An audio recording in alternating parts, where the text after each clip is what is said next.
काले जादू की कला। वह ब्रिटेन की एक प्रख्यात गायिका है, साथ ही बीबीसी लंदन की सुपरिचित कलाकार भी। नाम है टोया विल्कॉक्स। संगीत और अभिनय के अलावा टोया ने एक और कला में महारत हासिल की है और यह है काले जादू की कला। 23 वर्षीय टोया विल्कॉक्स स्वयं बताती है कि उसने काले जादू का प्रयोग कई लोगों पर किया है।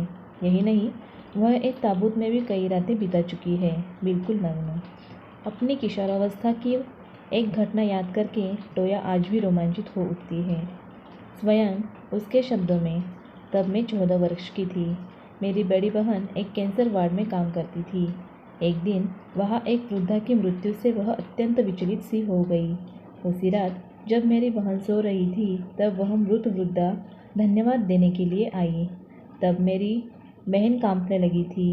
बगल के कमरे में सो रहे पिता की भी यही स्थिति थी। उनको लगा कि जैसे दिल का दौरा पड़ने वाला है।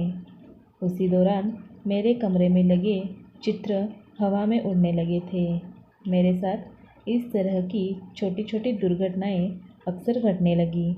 हमें लगता था कि हमारा घर किसी भूत प्रेत की गतिविधियों का केंद्र हो गया है। उन्हीं दिनों मुझे अनेक किशोरों के पत्र मिले जिनमें ऐसे ही कटु अनुभवों का उल्लेख था। तब मैं सोचा करती थी कि मैं पागल होती जा रही हूँ। टोया यहाँ तक कहती है कि इस सब के बावजूद पूरे परिवार में वही एक सदस्य ऐसी थी जो पुराने शयन कक्ष में सो सकती थी। वहाँ सोना न जाने क्यों उसे अच्छा लगता था उस शयन कक्ष से उसे विशेष लगाव हो गया है। पहले टोया की माँ भी उसी शयन कक्ष में सोती थी। वे एक अज्ञात पुरुष की आवाज़ सुनकर जब तक जाग जाती थी जो उनको कुछ करने का आग्रह करता था। टोया अनुभव करती थी कि उसका यह शयन कक्ष पहले के कमरे से कई ठंडा है। वह दक्षिणी लंदन में एक खाली कबाड़ी खाना था।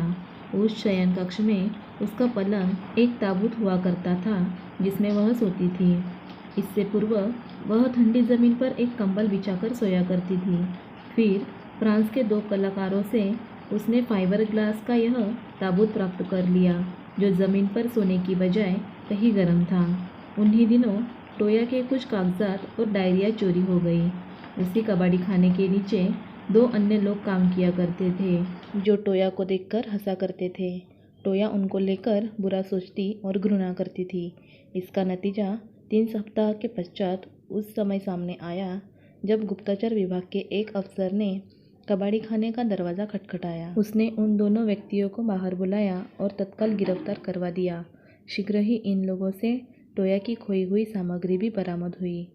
टोया अब भी उत्तरी लंदन के एक फ्लैट में रहती है जहां उसके अनेक प्रशंसक हैं।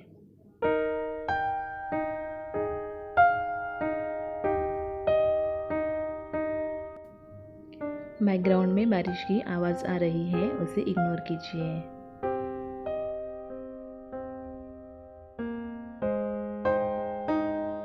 अगर आपको वीडियो अच्छा लगे तो वीडियो को लाइक करें, शेयर करें, चैनल को सब्सक्राइब करें। धन्यवाद। Thanks for watching.